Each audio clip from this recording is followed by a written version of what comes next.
Are you recording? Yes, at least it says something. Yes, it works. Perfect. Wonderful. Thanks a lot. Welcome everybody to the Block 3 Hybrid Energy Systems on the webinar of Digitalization for Optimizing Integrated District Heating Systems. This webinar is held in the framework of two international cooperation programs, the IEA DHC Annex TS3, Hybrid Energy Networks, and the IEA DHC Annex TS4, Digitalization of District Heating and Cooling. My name is Ralf Roman Schmidt from AIT Austria. I'm leading the TS3, and together with Dietrich Schmidt from Fraunhofer, Germany, he's the leader of TS4, we were preparing the whole webinar. We had two very nice blocks with a lot of participation in the morning and in the afternoon. Now later in the evening, we talk about hybrid energy networks or hybrid energy systems. First of all, just for the record, this webinar is recorded. The video file will be available after the webinar on the IEA DHC YouTube channel. When I say after the webinar, it's not like the day after.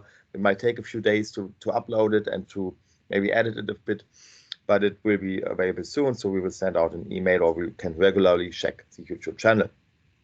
Also, we will have a group photo at the very end of the webinar, so please be prepared. Turn on your webcam at this time if you want. Just some general rules for this webinar. Your microphone should be muted by default. I hear something in the background, so whoever is that, please turn off your microphone. If you want to speak, you can use the hand symbol. I do only have one screen. I do not see the participant list or the camera. So if you raise your hand and no one noticed it, just feel free to talk during my presentation. If you speak, please state your name and institution. In general, you should turn off your webcam to save bandwidth, but obviously you can turn it on for spoken contributions. Yeah, and the group photo I mentioned already. For today, the webinar, I will give you a welcome, and I will also introduce you a bit into the IEA DHC Annex TS3 project. That is the background of the webinar. And then we have today two nice external presentations, one giving the TSO, so Transmission System Operator perspective, so electricity, National Electricity Energy Network perspective on sector coupling and district heating from Anders Bamnoy Hansen from Energinet, and a similar perspective, the analyzing systemic benefits in an integrated expansion planning model from Hendrik Schweppe from RWTH Aachen University. And I will use the later part of this discussion because it's only two presentations. I have a bit extended interactive session, so we have a bit of question and answers to the presenters, but there's a bit of extension on a SWOT assessment or assessment of strengths, weaknesses, opportunities, and threats for hybrid energy networks. And I need your help in this point. We have an interactive tool here, and around 5 p.m. We should finish the whole webinar. So without further ado, starting introduction into the IEA DHC Annex TS3 project. First of all, and Dietrich mentioned that in the morning already, what is the IEA TCP, Technology Cooperation Program on District Heating and Cooling? It's a platform for international experts for supporting district heating in general. You can see the current members. It's quite European, but there's also a lot of partners outside Europe, like in UK, US, China, Korea, Canada. And so it's a really international setting. There's two types of projects. Either they are funded by cost sharing, so it's a direct contract to some researchers, and you can apply for the upcoming. The Annex 13 is already running. The Annex 14 is currently prepared. I think it will be open next year, if I'm right. So there's new funding money from IEA DHC for your research ideas on district heating and cooling. You can send in separate information on this one. And others like the TS3 and the TS4 are funded by a task sharing approach. So participant contributes resources in kind. And you can find more information on the website shown below. The IEA Annex TS3 is part of this. It's an international cooperation project, a task share project within the IEA DHC, with the aim to promote the opportunities and to overcome the challenges of district heating and cooling networks in an integrated energy system context. As I said, it's funded through a task sharing approach. I'm coordinating, I'm leading the project, but there's a lot of people from Fraunhofer, NTU, Best from Austria, Aalborg University, guys from Sweden, and a colleague of mine who are supporting me with the different work on the different subtasks, and many others who brought their input. It still runs for 4 months, and we are about to finalize, or 5 months actually, and we're about to finalize the whole Annex in the next coming 5 months. A guidebook and policy papers are mainly a guidebook will remain with us. And you will find a lot of information on the website, also including previous webinars we had. Motivation in general, why we doing this, hybrid energy networks. On one hand, the idea of an integrated energy system of sector coupling, the sector integration, is considered to be one of the most important measures for decarbonizing the energy system. From a European level, from an international level, these things appear a lot. And we are discussing hybrid energy networks in the past, and we noticed if you look at district heating from a very early stage or from a very initial stage, the traditional district heating network is already linking the heating and cooling sector to the electricity sector, since they have a CHP. And very often for the gas CHP, you have the gas network, you have the electricity network, and the heating network. So that is actually already a hybrid energy network, if you want. That is already sector integration. However, the role of CHP plants, in my point of view, will change significantly in the future due to competition for renewable fuels, and also since less electricity from CHP will be required, since we will have more wind, more PV, more hydro, basically more wind and more PV. So we need other heat and cold sources, and from electricity point of view, the CHPs will not be supporting the electricity network so much, so we will need other coupling points to provide flexibilities. And if I talk about coupling points, I really talk about technologies that couple these three different types of networks, the electricity, the heating, and the gas networks. And one of the most important is a heat pump, connecting the electricity and the heating network and making available a lot of different ambient heat sources. Electric boilers could be directly connecting electricity and heating networks. We have power to gas processes that generate fuels that again can be used in remaining CHP plants for generating electricity and heat. And actually for power to gas processes, I would suggest to rephrase them as a combined heat and gas plants, since they are in analogy to a combined heat and power plant. They are providing heat, not heat and power, but heat and gas, because you have a lot of waste heat when creating gases out of electricity. Electrolyzer creates a lot of waste heat, so you can use that waste heat for power heating networks. Again, that's a true hybrid network in this case.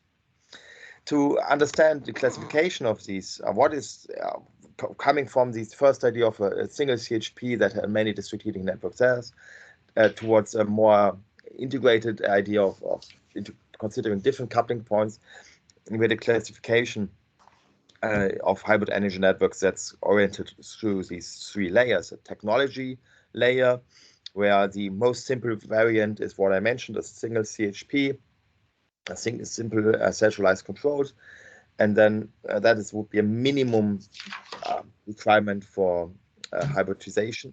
But we also see maximum integrated system where you have multiple and diverse coupling points, a lot of flexibility, advanced controls, automation, and analytics. There is a bit of noise in the background, so if you maybe can mute yourself, or everybody can mute the other. So maybe if you can mute the one who's makes noise. Thanks. Second layer, organizational layer.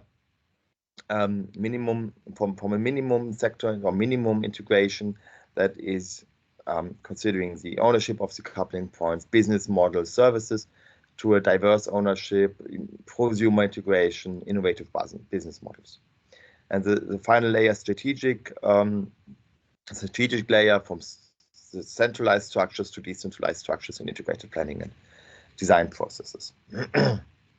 So that's what I understand when it comes to hybrid energy network, and what is the different levels or layers or integration levels of hybridization. But now, without further ado, I would like to open the floor for the external presenters, starting with the TSO perspective on sector coupling and district heating. I already saw Anders from Energinet. He will give us now a presentation from his point of view. Are you? Yes, here we are. Perfect. So if you can share your screen. Yeah. First of all, thank you for the introduction. And as said, I'm Anders Bavner-Hansen from Energinet, and Energinet is TSO for power and gas system in Denmark. And in this presentation, I will go into the sector coupling and show some of the issues we're working with as a TSO when it comes to sector coupling. And yeah, if you have a question on, by the way, you can take it. Otherwise, we'll be a few minutes to take questions afterwards. So when it comes to the Danish situation, there's a vision about 70% climate gas reduction towards 2030, and it really influences what we are doing as a TSO, because it's so much changed the system in the coming decades. So we're looking into a reduction for the total emission, that's a 70% target on, well, more than 20 million tons. I know it's a small country, so it's really a harsh reduction. And we have to go for the energy system even to almost half of this total amount, because we still got agriculture and other industrial gases. So it's really a harsh reduction for the total energy system. And we're talking total energy system, it includes transport sector, heating sector. And further on, if we look at the different sectors, we did some scenarios where to get this reduction and how would that influence the power and gas system. And this graph is showing in black blue the emissions in million tons today and two different scenarios to cope with this reduction. And first of all, if you look at the electricity and district heating sector, it's much about more heating pumps for district heating, much more wind and solar, and really phasing out coal in Denmark. Still there's a little emission from methane gas or natural gas. So it's really a significant reduction. I'm not speaking about oil and gas offshore. There's more electrification, so it's not really an issue. When it comes to, at least for this presentation, when it comes to process heat for industry, it's also very much about heating pumps, high temperature heating pumps. So it gives us reduction significantly. Light transport, electric vehicles gives us a reduction. Individual heating, also a lot of heat pumps. So it's really a lot of heat pumps everywhere, electric heat pumps. Due to industry, also electrification. And all this significant change does not lead enough to this reduction that we need. So this is very much about direct electrification. But we also need a significant, what we call indirect electrification, producing a lot of power-to-X fuels, green fuels, methanol, ammonia, and use this as a fuel in the other sectors to further reduce where we can't direct electrify. And taking all this, we really get this needed reductions, but it so much change our system in the coming decades. And if we look at short sector coupling slide, trying to show what integrations are we talking about, and actually was in your presentation also mentioned a little here, we have a number of essential processes in this sector coupling, and electrolysis is one of the core elements, of course, taking electricity, the blue one, and to the purple one here, producing hydrogen, and this does produce heat to be used for district heating. So it's a part of the district heating sector coupling. And then when it comes to biomass and waste, as you also introduced, we might reduce our operation of CHP plants and use more our biomass and waste for pyrolysis and gasification to produce synthesis gas and then go into this biofuel catalysis. Then there's a lot about skipping this one, showing the ESMR process to refine methane gas also to synthesis gas. Then there's ammonia to be used for shipping and for fertilizer. And then I think in the right out here, the direct air capture is also very essential when we look beyond 2030. That's a different, it is actually captures heat because you take some heat from 100 degrees of temperature and you produce CO2 use for all these processes. So summary is there's a lot of heat exchange in all these processes. So in our planning, we look at, and you see in the upper left corner, it's our district heating demand in the country. And then we look where do we have some good sector coupling areas. And there's of course areas with refinery and biogas and large district heating demand.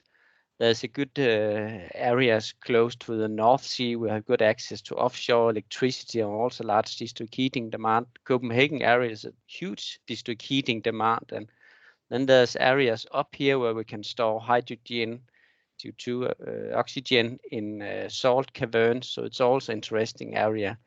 And finally, some other areas. So we try to take this sector couplings areas, investigate in this cluster areas and see how does this influence the power grid and the gas grid as well. Then there's another issue. It's about energy islands. We're looking into two large energy islands. The one is Bornholm, a physical island, and the other one is the North Sea, as Germany also working so much with this energy island. So it's part of the solutions. How would that feed into the system? And then this one showing lines analyzed in our TSO planning work. The blue one is feed in for electricity from energy island, and the dotted yellow one is lines investigated and still only investigated for hydrogen transport. So we try to say what's the most cost efficient to connect these different cluster areas, reinforcing the power grid, but also establishing new hydrogen lines. So yeah, also part of this, we're looking into hydrogen in caverns and refinery of fuels and all these activities shown in the presentation with what activities in cluster areas. Also about CO2 capture on biomass and waste CHP. And finally, there's a direct air capture investigated post 2030, producing this CO2 for further production of biofuels, but also in the long term to capture CO2 to be deposited in the ground as CCS, or carbon capture and storage. So it's definitely our plan. And then when it comes to looking into the grid, we have this model is an energy system model, and it's the left one is energy system model. And we have to put this into a more detailed grid model, a power factory model. So we have this, might say, raw energy system model and put it into the power grid model and analyze, do we have congestion if you have all these new elements introduced? And then, yeah, we have some congestion zones shown here in the left one. And so it's two different models working together here to see if we fulfill our requirements for the grid. Then, running a little out of time, this graph, upper left one, here shows the imbalances annually in 2035. And it's the yellow, the red one showing storage capacity needed. And this show what's the imbalances is more than 2 terawatt-hour, but it's still within a limit we could have in a hydrogen storage. So our hydrogen storage caverns could have this imbalances. The down left one shows the cost of storage for different uses. And what we can see is, well, battery storage is very expensive, and cavern storage for methane hydrogen is very cheap. So the model, of course, invests this kind of storage solutions. So I think one slide and then I'll wrap up. The yeah, this one here showing the consumption for electricity, and if we look at without this, what we need for going climate neutral, this is the amount shown here. But if we look at resources offshore, we might produce even further power to X, even export hydrogen to Germany and to Europe. So we analyze export scenarios for this as well. So summing up, well, the 70% climate gas reduction in Denmark towards 2030 is analyzed, and it's definitely doable. But we're also looking into a carbon neutral system in Denmark analyzed for 2030, and that requires a negative emission of 10 million tons. And it's obtained through carbon capture and storage using heat from this and deposit of the CO2. Offshore wind power potential very high, and there's potential for producing even more fuels than we use for the Danish supply. So it could be potentially for export as well. Direct air capture set used. Sector couplings, large cluster areas are used for this efficient integration. And coupling with hydrogen lines analyzed. And then we also look at offshore electrolysis and the North Sea hub.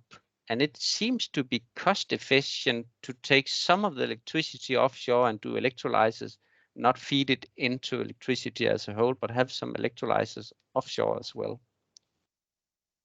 And coming to this, there's really a lot of things to integrate digitally. So it's digitalization and further development of market operation solutions is so essential, because there's a lot of markets here to be met by intelligent energy systems. So I think that concludes my presentation. Yeah, thanks a lot, Anders, for your presentation. A good insight from a high level point of view. And I really appreciate, I really think it's a step forward that the TSO takes care on heating and on electrolyzers and on the gas things. That's sometimes, I mean, in the past, TSOs were very much focused on their electricity network, but I really see you're taking care.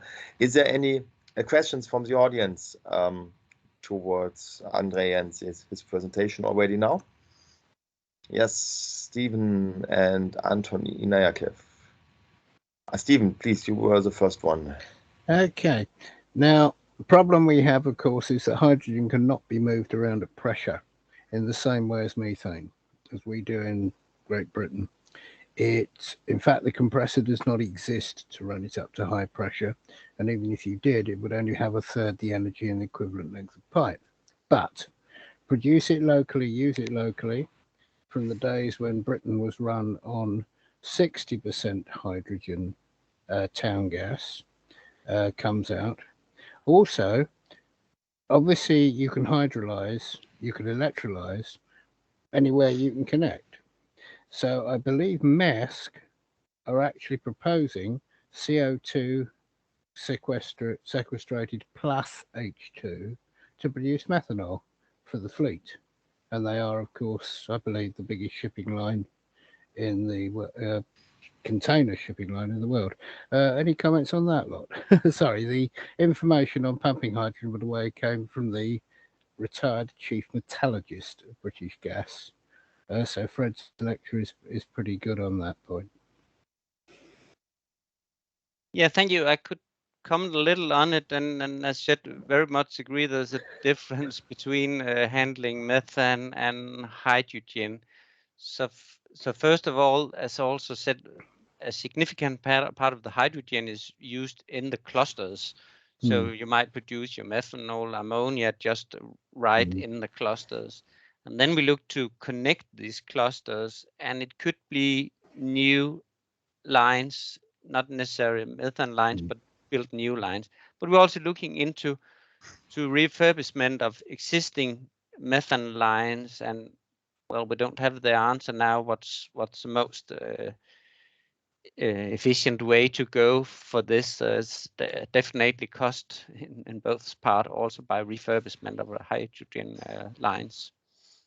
So I think I agree with your comments, and also when it comes to propulsion for aviation producing methanol from captured CO2 seems to be a way, or kerosene derived from methanol. Okay. The other question was from Anton.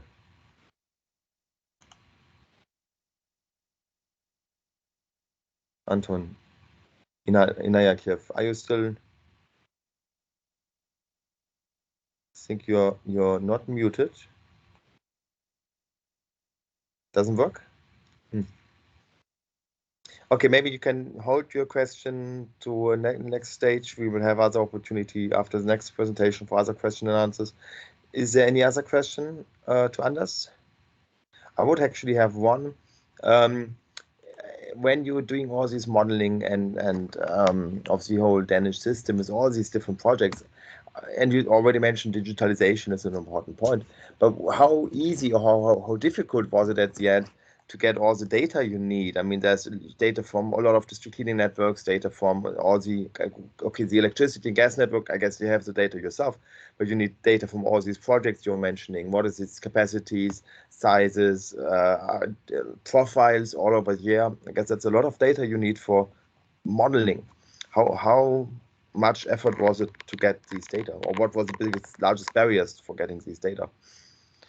Yeah, I would say getting the data for the district heating system works fine. I mean, it's a well-established activity, and we have data for this for a number of years, so it works already fine for this project, and it's quite essential to having district heating integration.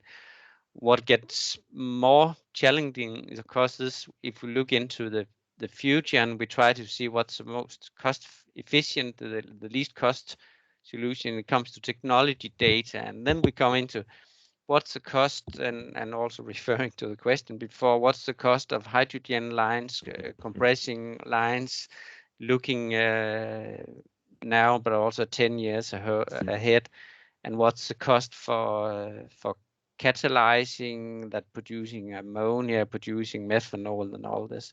So then we have a common work together at Danish Energy Agency to have this technology data catalog for all this technology. So it works, but there's of course a lot of information to handle. So what we really would work more is also to having more, like we always talk about this digital twin. So somehow you have a model and there's a lot of operations, very hard, but of course getting that more smooth, better digitalization, better data setup, going towards a more digital twin would be, of course, a dream to do it this way.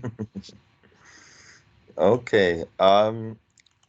So if there's no other question, then please, if you come up with other questions, or Anton, if you're able to answer your question at a later stage, we still have opportunities for question and answers later. But for the moment, thanks, Anders, for your presentation and your time. I hope you will be with us for the next time, for the webinar, for the rest of the webinar. And now, perfectly switching to Henrik Schweppe from RWTH Aachen, also on a similar perspective from a high level point of view on systemic benefits of district heating in an integrated transmission and generation expansion planning model in 2050. Henrik, please. I cannot. Yeah, perfect. Yeah. I know the title is a bit longer, but maybe before I start, I may start to introduce myself at first, and also, make some words on what I'm going to do in the next minutes. First of all, hello, everyone. I'm very new to this round of people here. So I'm currently working at RWTH Aachen University. I'm a research associate here in the energy system planning team of the IAV, for those who are familiar with the several institutes at our university. And currently I'm pursuing my doctoral degree. I hope to finish by the end of next year. I mean, hopefully before summer, but I have to be realistic about how those procedures always go. Today, I'm not only here as part of the RWTH, but also as part of the research project PLAMES, the integrated planning of multi-energy systems. You may see the logo over there below, where I am currently the project coordinator. And we are, so I'm on the one hand, I'm in part of the research program, but also I try to organize the program somehow. Maybe as a little disclaimer up front, I come very much from the electric side. In the last years, I've started working on from the electric side, from electric markets, energy economic perspectives, and so on. And through the project, I've slowly gained some knowledge in multi-energy systems. But while I'm certainly here today to enhance your perspective of my point of view, I'm also here to share knowledge, to gain knowledge that you have. So if over the course of the presentation you see something that should be corrected or that I should take care of, please share it with you, because what I'm presenting today, I've originally presented at the Smart Energy Systems Conference in Copenhagen. I'm currently writing a paper about it, and if you think something really needs improvements, what I'm presenting here, please share it with me.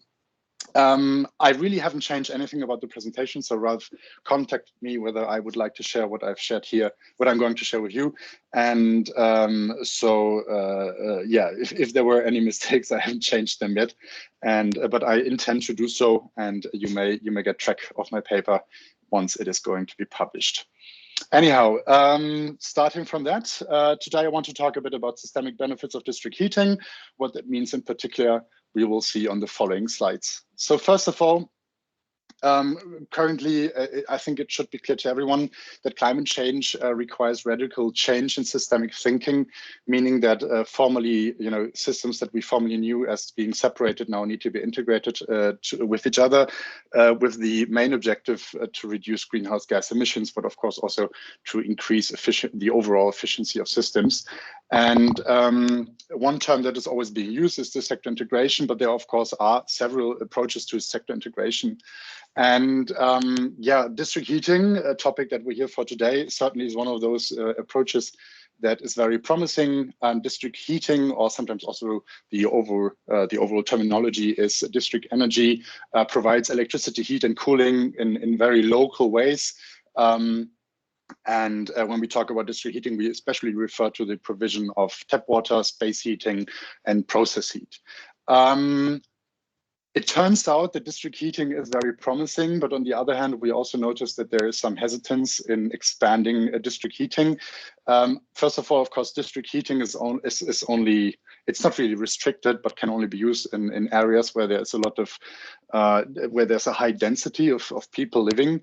But what we can also notice there is that there's some kind of hesitance to invest into district heating, especially from a subjective point of view, where there's a fear of a monopoly, the problems that and because many people hesitate to invest in district heating, so they don't want to be connected to a district heating grid.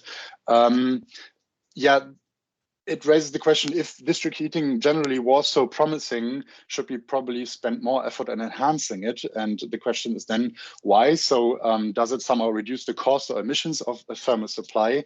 And secondly, maybe district heating offers benefits to other sectors. And with that introduction, I would then lead to the agenda of the following slides today, in which at first I want to talk about what I currently consider to be systemic benefits of district heating.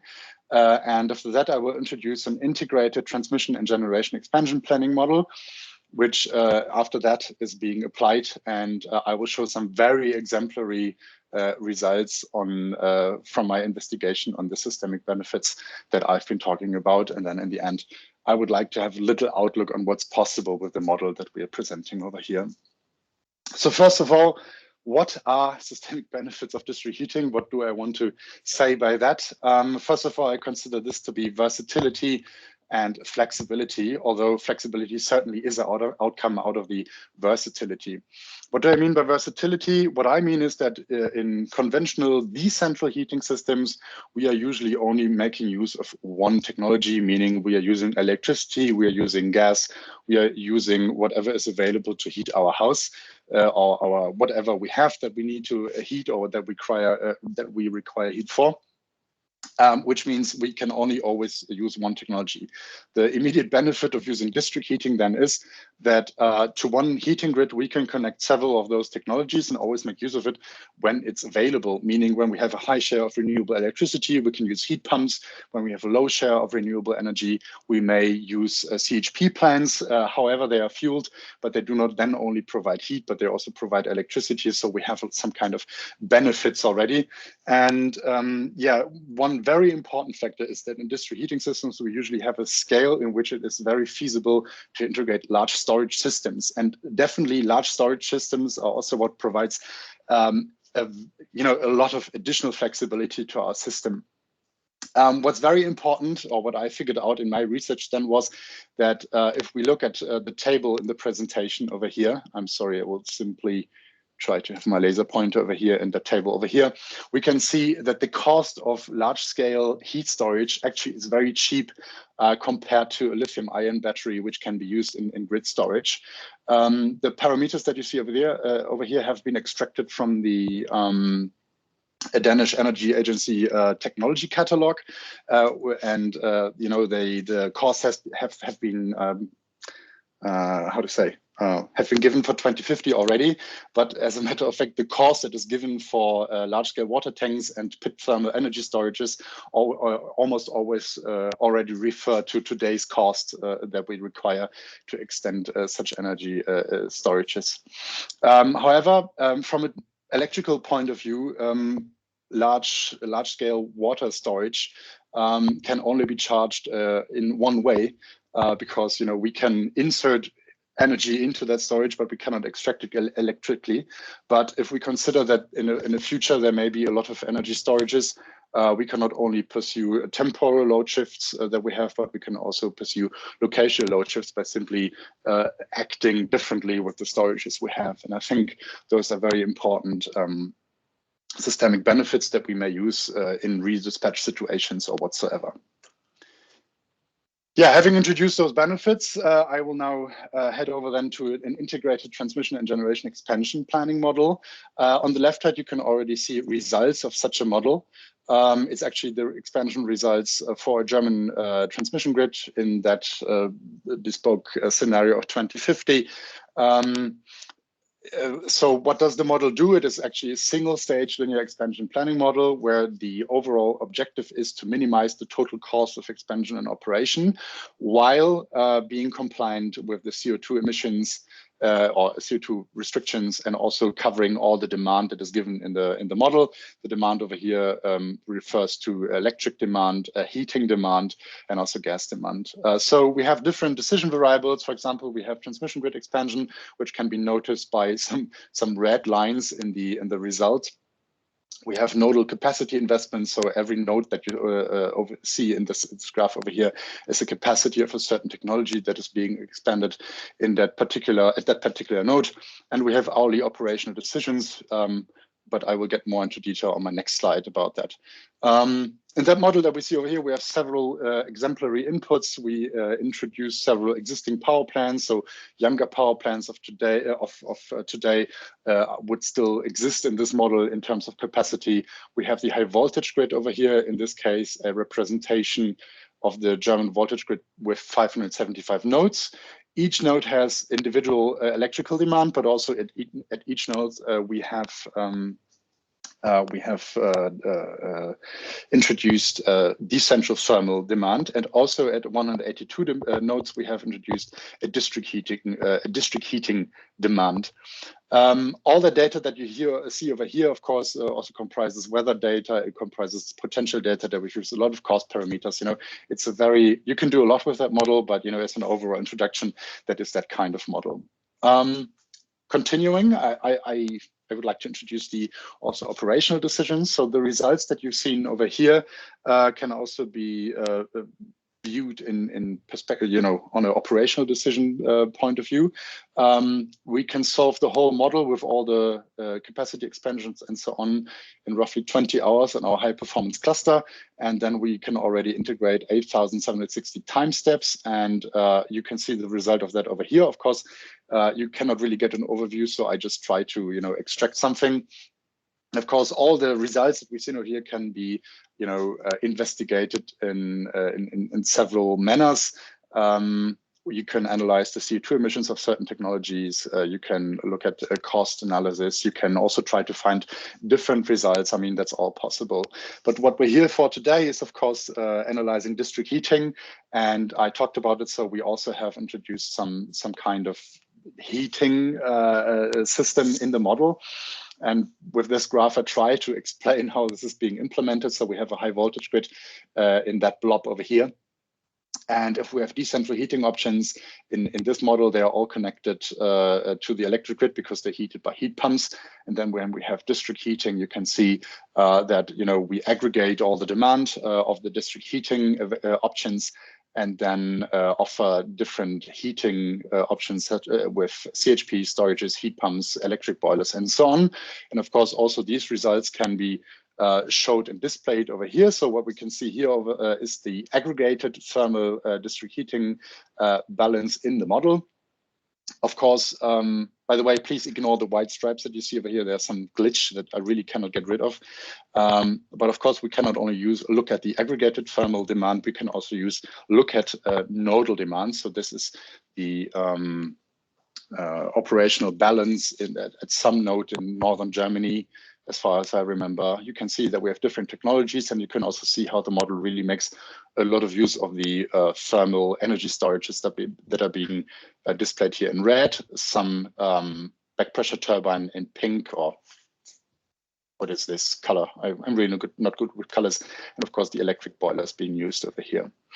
However, this, of course, is the way that we can analyze this. But what I try to do here is to figure out what are the actual systemic benefits, and to showcase this, we are making use of I made a sensitivity analysis in which, in the base case that you can see over here in this model, we had a share of district heating of 10%, and to every district heating node of the 182. We offered in total 6 gigawatt hours of heat storage by offering, I think this is equal to the same as offering 4 large-scale water tanks and 1 pit thermal energy storage by the capacity that I gave up front. And in the sensitivity analysis, we offered an additional capacity of heat storage, an additional capacity of additional share of district heating in the overall model. And then, of course, we combined it all together. What's important is this is an exemplary analysis, so please don't quote me with the numbers later on. But I just wanted to show what kind of analysis is possible. And of course, when we started first, we can compare the total annual system cost of the model that we can see over here. And you may notice that in the original scenario, in the base case, the total system cost that we came up with was around 21 billion euros. And then comparing that with the other scenarios, we can see that by adding heat storage, we don't really gain anything. We only can reduce the total cost by 20 million euros. However, going down to the increasing the district heating share could reduce cost by 700 million euros. And then offering again more heat storage reduces the cost, reduces it by another 70 million euros. Of course, we haven't included the cost of district heating expansion in that model yet. So this should, we should think about this. However, making sure, showing that there are substantial cost reduction potentials with increasing district heating, of course, also allows for the question whether district heating should be expanded because it is systemically more affordable. Secondly, one can, of course, also compare the annual CO2 balance. There's nothing really important about that, simply because the actual CO2 limit that had been given in the model wasn't really reached, but you can see that the use of the technologies offered enables a further reduction of CO2, and maybe that's also a good argument for expanding district heating. And then lastly, one can also have a look at the cost of supplying district heat. Interestingly, the cost increases. So you can see that in the base case, it was at around 3 euros, and then increases by another 2 or 3 euros in the additional district heating case.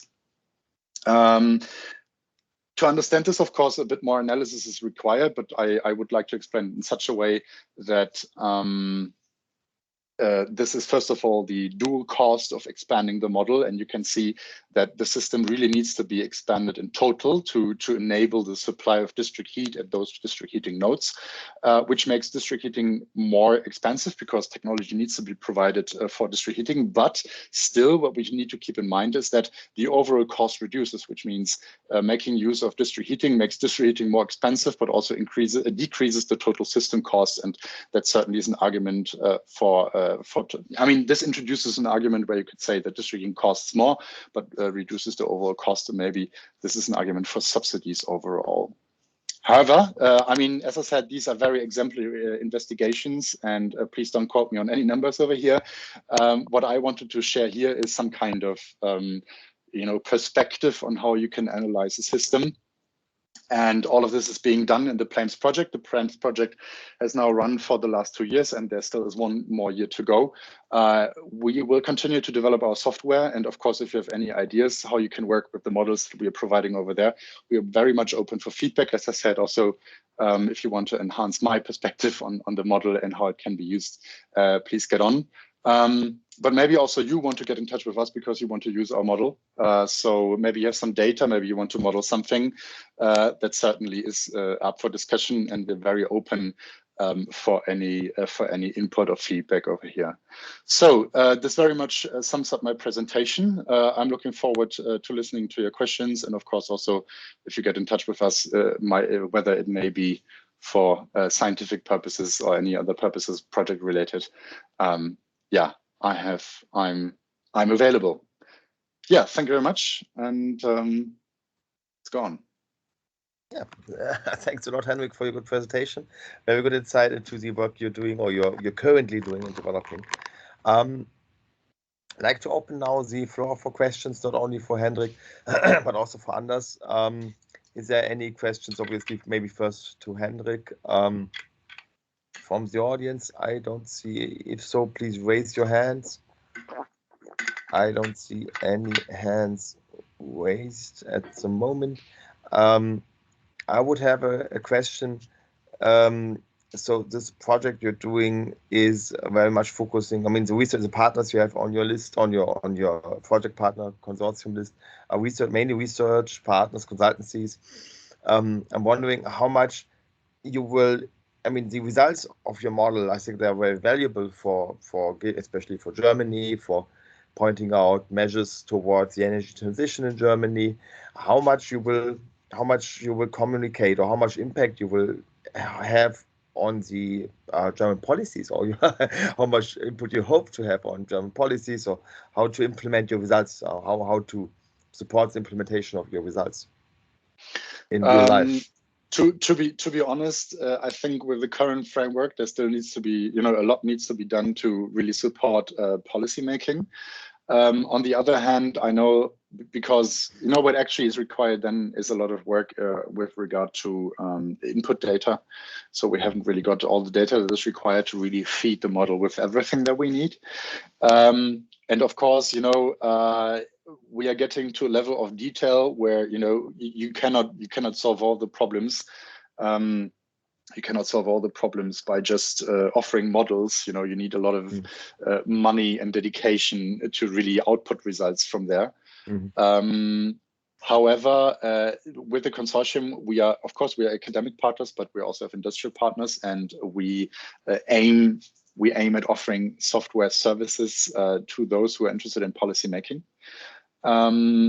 That is, let's say, the business perspective on that. The academic perspective on it is very much with regard to my thesis, where I think there is, in several branches of energy system modeling, we've gained knowledge that alternatives are very important. So in the solution space of an optimization model, there are a lot of solutions that almost all cost the same, but come up with very different results. So for example, in the model, or on the results that I've shown, you could see that there was a lot of solar in the south in that model.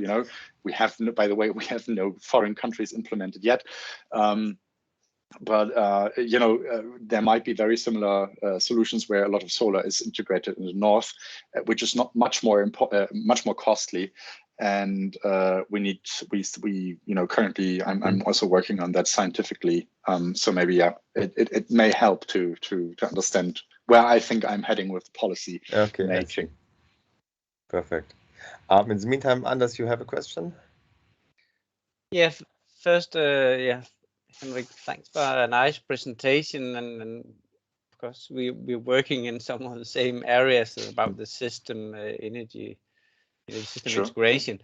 So, but one question was, when it comes to simulation times, what are you looking into? Because it starts getting heavy. Our simulation is 6 to 10 hours. So, and if you want to investigate different solutions and you have to change something, it's really getting heavy stuff. So I would like to hear your comments on this. Another comment is about your boundary conditions. Were you looking into European into E scenarios, and what did you do on this boundary areas? Sure. First of all, I mean, when it comes to energy system modeling, on the level of detail that we are providing, so if you want to integrate congestion on high voltage lines, you have to be as detailed as we are. And so there are also some publications, not from our side, but I've read some publications where they talked about if you want to consider congestions on the transmission grid, you have to be that detailed. We could, of course, reduce somehow the number of time steps that we integrate, but it is, very. In my field, it's very normal that we calculate for several hours to just generate one result. I mean, I'm from that, I'm very privileged working at a university where we have a very large high performance cluster that we make use of, and that is somehow has become a tool for us. The good thing is the model that you've seen still scales very linearly, meaning if we increase the model size by a factor of 2, we simply need to calculate around twice the time. And thinking about that, that leads over to the question of boundaries. We are, not within the project of PLAMES probably, but we intend to increase the boundaries of the model that we're looking at. And if we integrate just twice as many nodes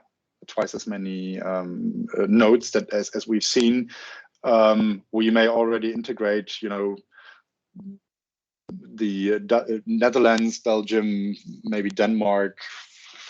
Okay, let's talk about Luxembourg. Maybe we can still integrate France and stay within, we can increase the size and we will still be able to calculate those. Of course, after that, we have to think about reductions and so on. But here, the main problem certainly is the preparation of data. You need a lot of data, and you need a lot of coherent data. I mean, you can find a lot of data, but you need just some people, and on the other hand, money that makes it possible to prepare all of that. But part of PLAMES certainly is the preparation of such processes. So we are very much, preparing for automating all those processes, but still, you said we are working in the same sector, and you know how much data is a problem, and also keeping data on one database, for example. Okay, I hope that answers the question. Any other feedback question or any other questions from the audience? We are good at time. I still have one other session. Oh, Peter Socknes, perfect. Please. Yeah, thank you for 2 very good presentations, very interesting.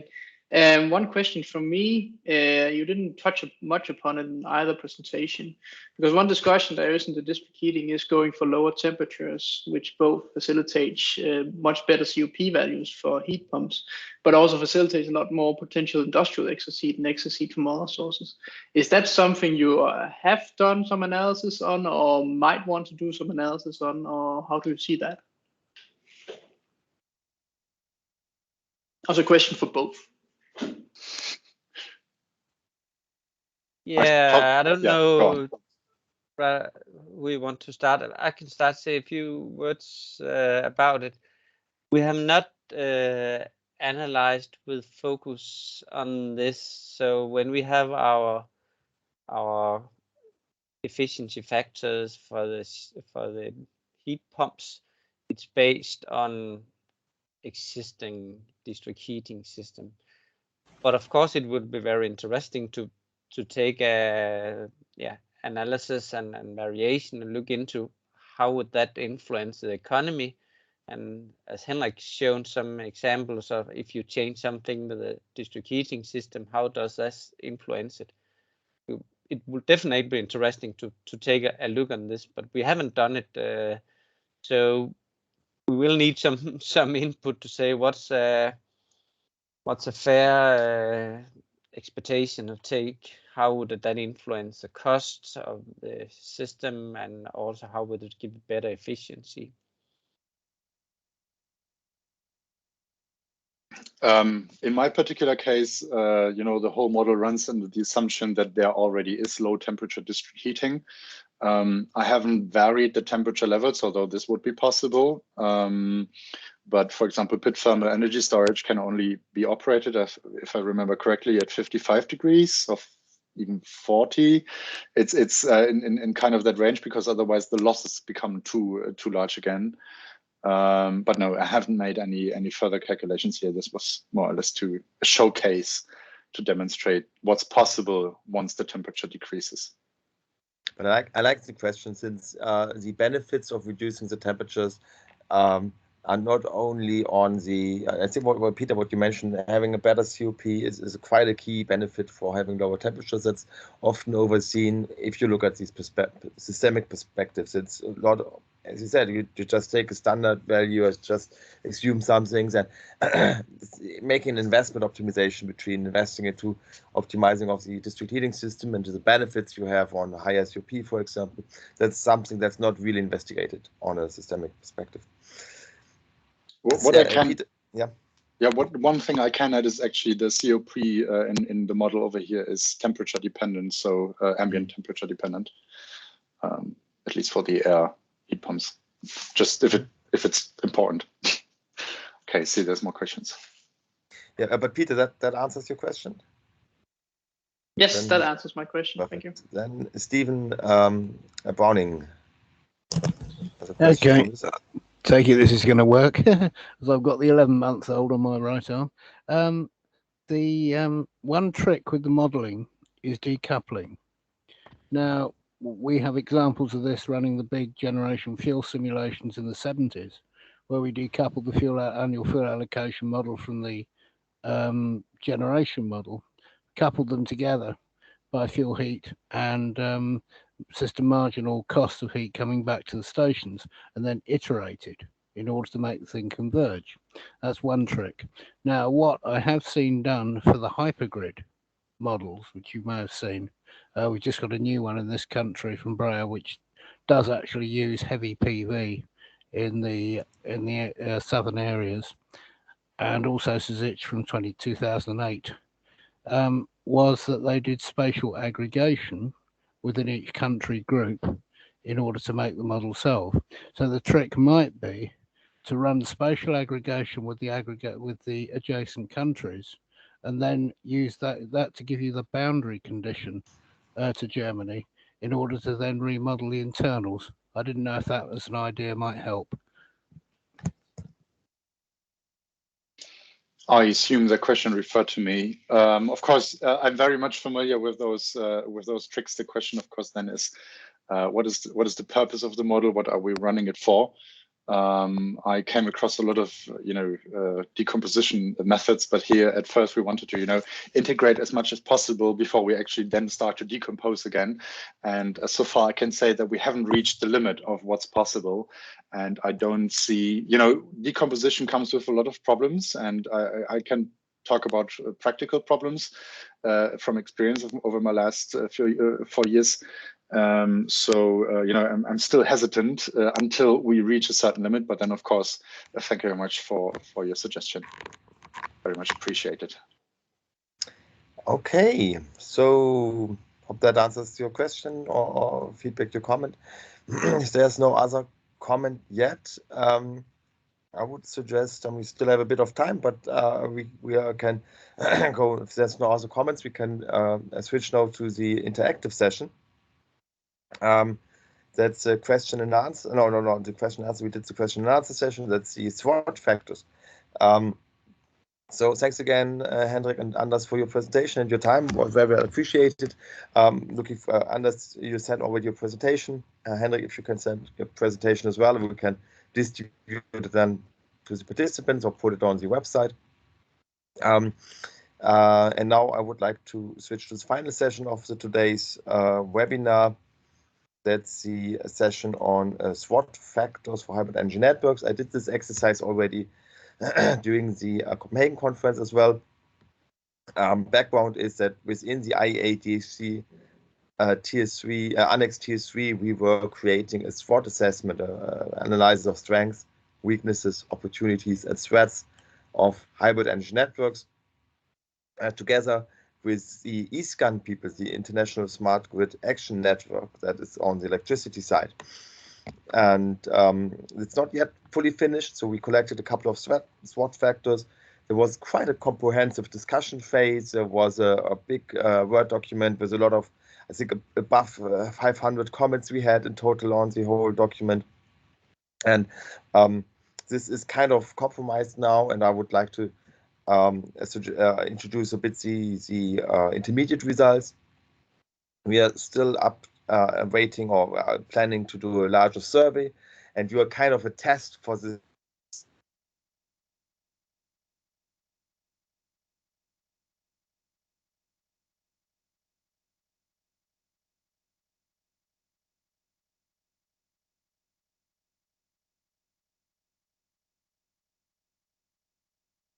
Oh.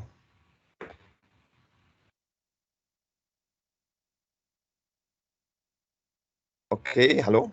Can you hear me again? Bist du wieder zurück, Ralf Roman? You're back. Yeah. I'm back. Okay, I'm sorry. There was something with my network connection quality. Okay, what was the last thing you heard?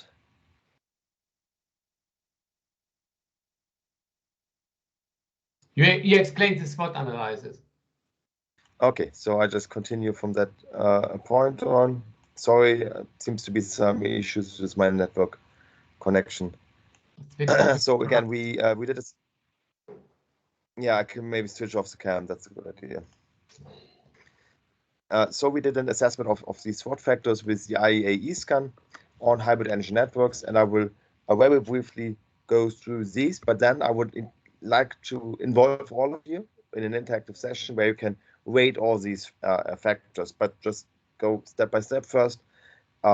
Very briefly overview of these factors. So looking at the different strengths, like higher degrees of freedom. If you truly set up such a hybrid energy networks with a high level of integration, you have a lot of options for selecting coupling points. You have security of supply and flexibility. You can counteract limitations of electricity networks, create new business models. You can decarbonize your district heating networks, integrate low temperature heat sources, and create an economic added value.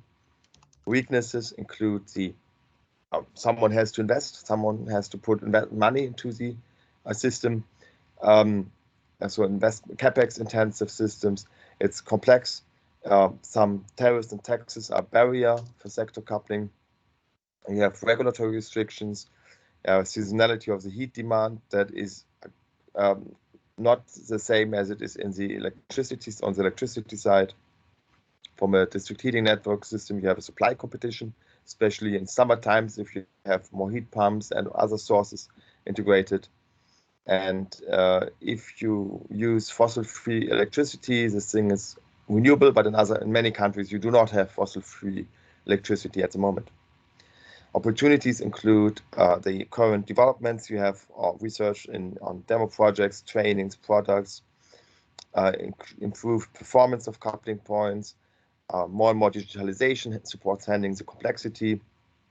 You have more flexibility required for including more PV and wind energy. There's upcoming green financing options and a general tendency for reduction of district heating and cooling temperature levels, which we just discussed earlier, in order to increase the performance of the heat pumps integrated. Threats include possible disruption of existing business models. If you couple things, people who are having a running model maybe not be happy. The overall high electricity demand, electrify everything, obviously somewhere the electricity needs to come from, changing regulatory framework, the general competitive flexibility providers. Very often waste heat is used as a source for heat pumps. That availability is a threat. And in many countries, you might not have suitable district heating infrastructure. But that's a very brief overview. Now you will have time to go each and every category. I would like to invite you to join the Slido. You can just either go to slido.com and type in this code, or you scan the QR code on the right side, and you will come to the same website. I'm going to share the screen, and you will see the Slido poll, the options here on the left side still. So you will still have time to join the website and go to the website. And I'm now asking you if you could rate or sort the different strengths I mentioned by relevance. So you have now the option for each of these strengths I just mentioned to sort them by relevance. So the most important strengths is top 1 priority, the second important top 2 priority, and so on. You can able to sort those strengths. And if you did so, just please push the send button. I think it's called send. Yeah, okay, here we have the first results already. Just wait until we have a couple of feedbacks. That's the first one already. I think we have 50 participants. So I'm waiting until 50 people will fill in the poll. No, not maybe 50, but a couple of dozen we should have answering this poll.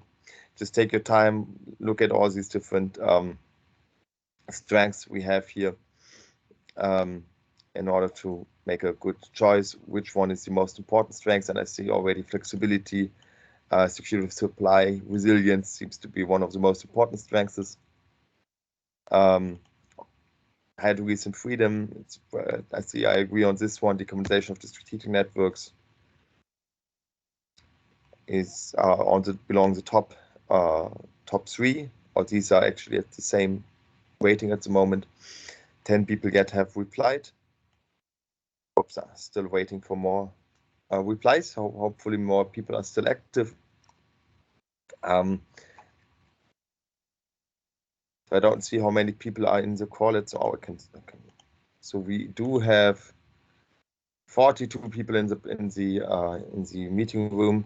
So maybe there's still some people filling in the survey. That looks quite good. So the business models seems to be not so important. So most of the strengths of a hybrid network is the security of supply, flexibility, decarbonization, higher degrees of freedom belong the top 3 weighted values. Very good. We are going. We have still 20 minutes, 15 responses. I would switch now to the 16. Very good. I would switch now to the next question. 17. Wonderful. I hope now you 18. Perfect. I hope now you understand a bit better how that works. It maybe takes the first time a while to understand how it works. I hope the next one go a bit faster.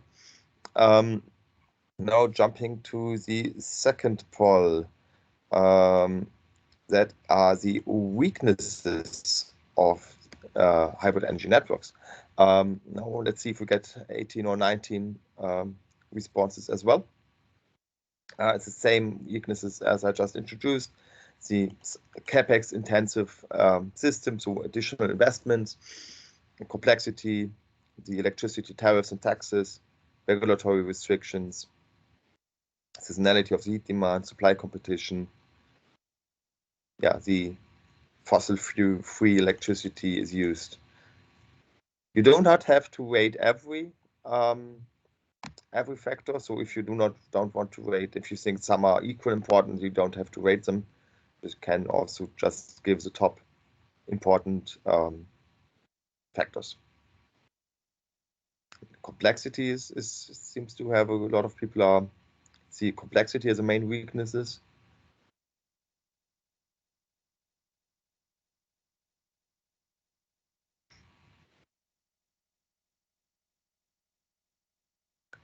Okay, 13 people already, great.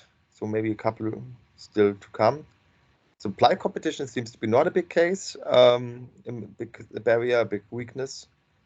Interesting. Regulatory restrictions, as this is not on to the top, is the complexity, tariffs and taxes, seasonality of the heat demand. It seems to be also a big barrier from your point of view. 17 responses, great. We had 19 in the first one, so maybe there's 1 or 2 still upcoming. Otherwise, I will switch very soon to the third. Opportunities. Great, stop this one. Going to the third, opportunities. So please, next one, opportunities. So what, looking into the future, how the system might develop, more research products, demo projects, training, improve performance of coupling points. More digitalization will support the handling of the complexities. Obviously, complexity is a big issue. Digitalization might support here. More flexibility demand, since we want to integrate more wind and more PV. Green financing options, the last one on the slide. And a general tendency for reducing the district heating temperatures supports integration of heat pumps, integration of storages, as we just discussed. Could be a big opportunity, but the flexibility requirements, and that actually answers well the strengths, the flexibility, provision of flexibility, obviously, very well is connected to the demand of flexibility.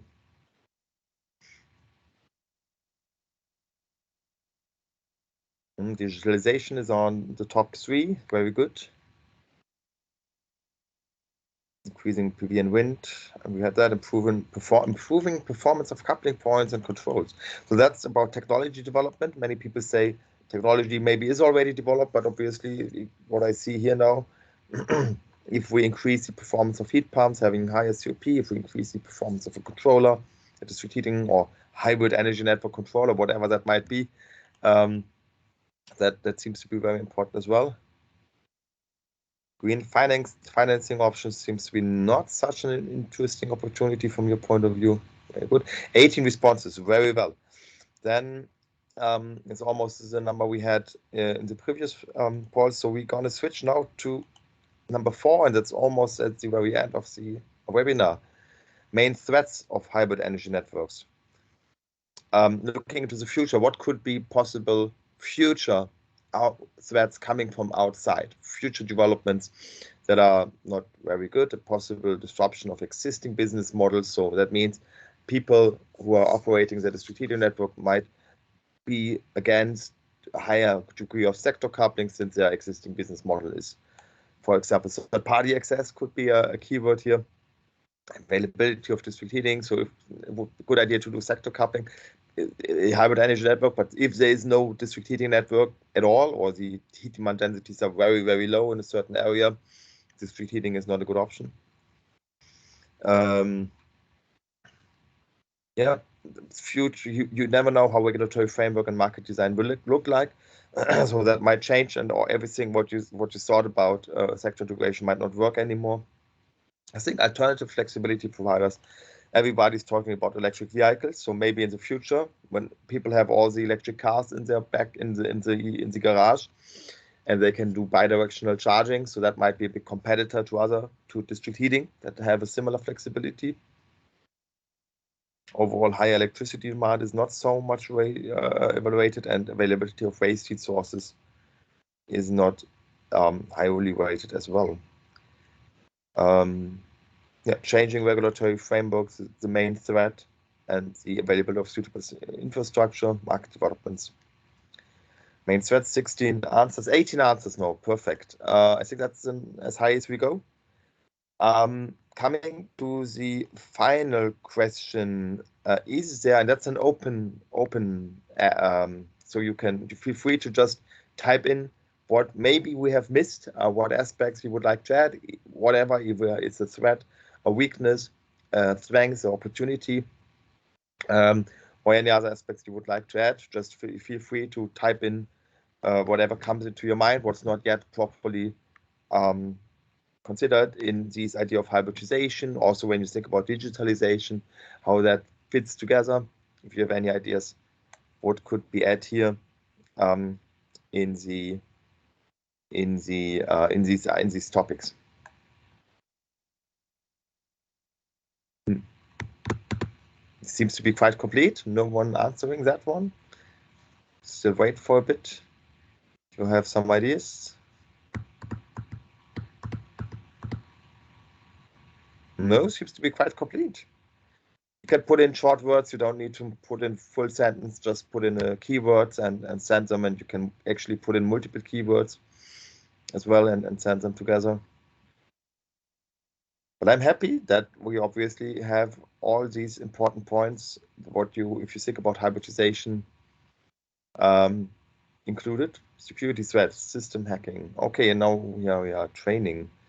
Okay, training. I don't know what you mean with training. That's an opportunity to have more training, or that's a demand to have more training, a weakness since the system's getting more complex and you have threats to security, you need more training. Time shift on the electricity side, okay. Electricity trading. Electricity trading goes a bit with business models on that includes trading on the electricity side. Maybe someone who added these words would like to explain a bit here. Just feel free to open your mic and explain a bit what you meant with system time shift electricity and training and electricity trading. Someone like to explain a bit? If not, don't worry. I don't force you.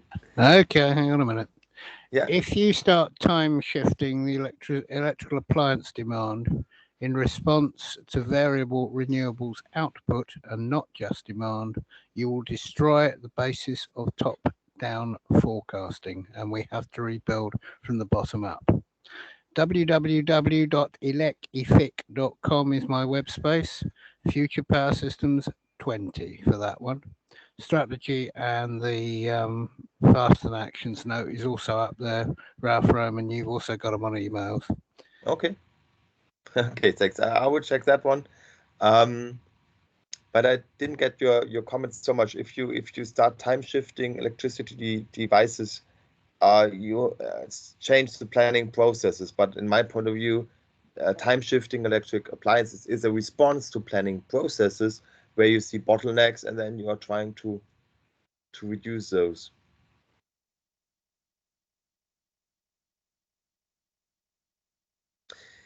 But anyways, thanks for your feedback at the moment. I will close the poll now.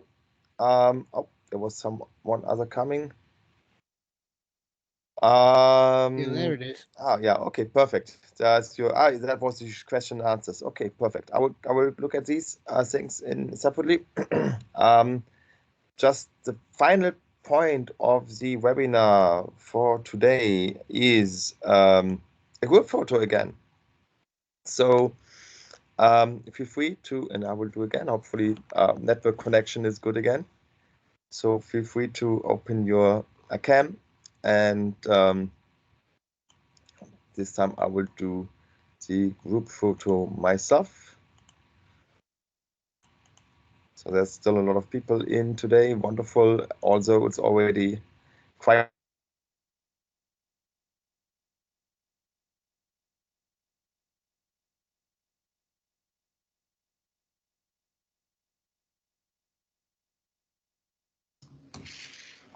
Hi, Roman, are you still there?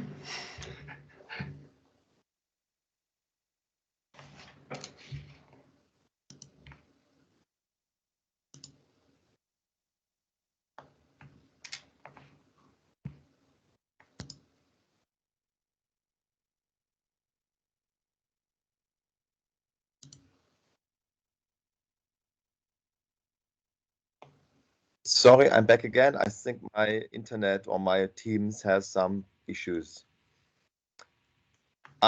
Back again. You have still your cameras on. Appreciate that. I think that as most as we can get. So I will make a group photo by 3, 2. Oh, there's one leaving the picture. Just I don't know, Steven is left. Anyways.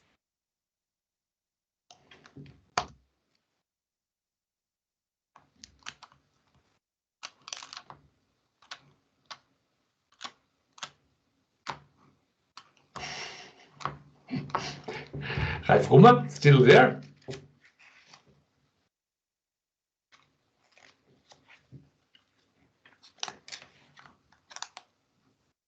At least I took also the picture, so it should be okay.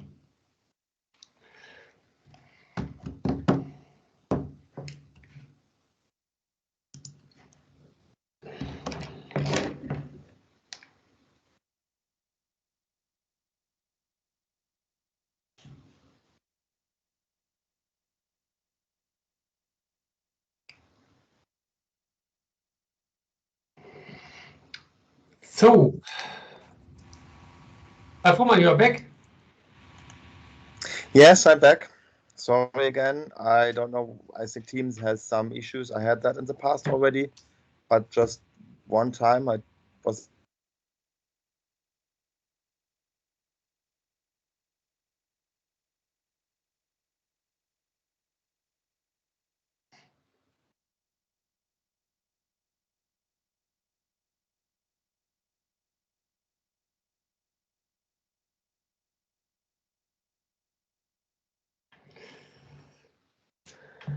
Okay, let's.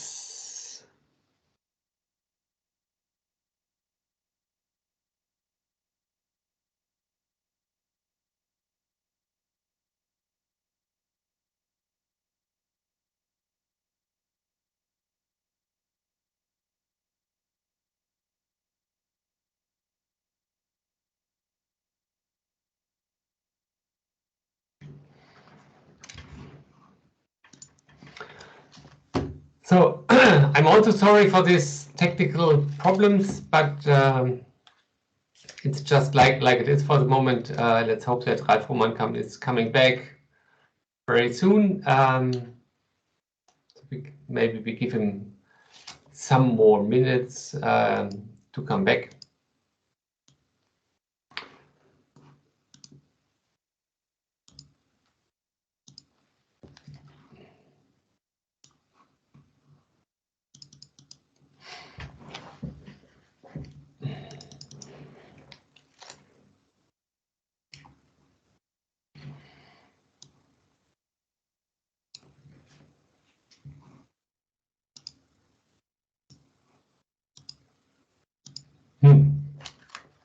That's a little funny.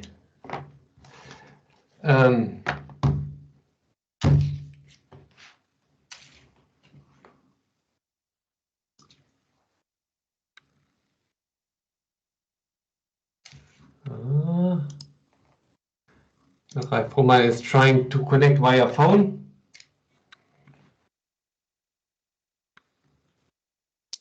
Yeah, so Hey. I'm back again. So I don't know what I missed. My total computer crashed now. I don't know. No, it's not even restarting. Anyways, sorry for inconvenience. I'm back again. Thanks again a lot for participation. Webinar is closed anyways. I don't have anything except thanking all of you for active participation. Thanking Dietrich for also webinar organization and providing the teams and the registration platform and everything went very well. And for the presenters doing very nice presentation, for your active discussion, feedback into the Slido survey, that works very well. Yeah, and thanks again for your participation. Also from my side, Dietrich, also from my side, thank you very much. I just have to confirm what Ralf Rummer just said. Thank you very much for coming. Thank you for all the presenters or for the nice presentations. We are collecting all the presentations into kind of proceedings for this workshop, like we did also for the first one. So I'm still missing just one presentation. When I get this, I can also inform all the others about where to get the slides. Exactly. Perfect. And we will make it available either sending it by email or putting it on the website. You will get the recording of the webinar as soon as it is really uploaded. We will also send a link to the YouTube channel. Perfect. So then, thanks a lot and have a nice evening. Thank you. Perfect. Bye-bye, everybody. Thank you. Bye-bye. Cheers. Thank you, and bye-bye. Bye. By the way, are you interested in the current state of the gas supply issues?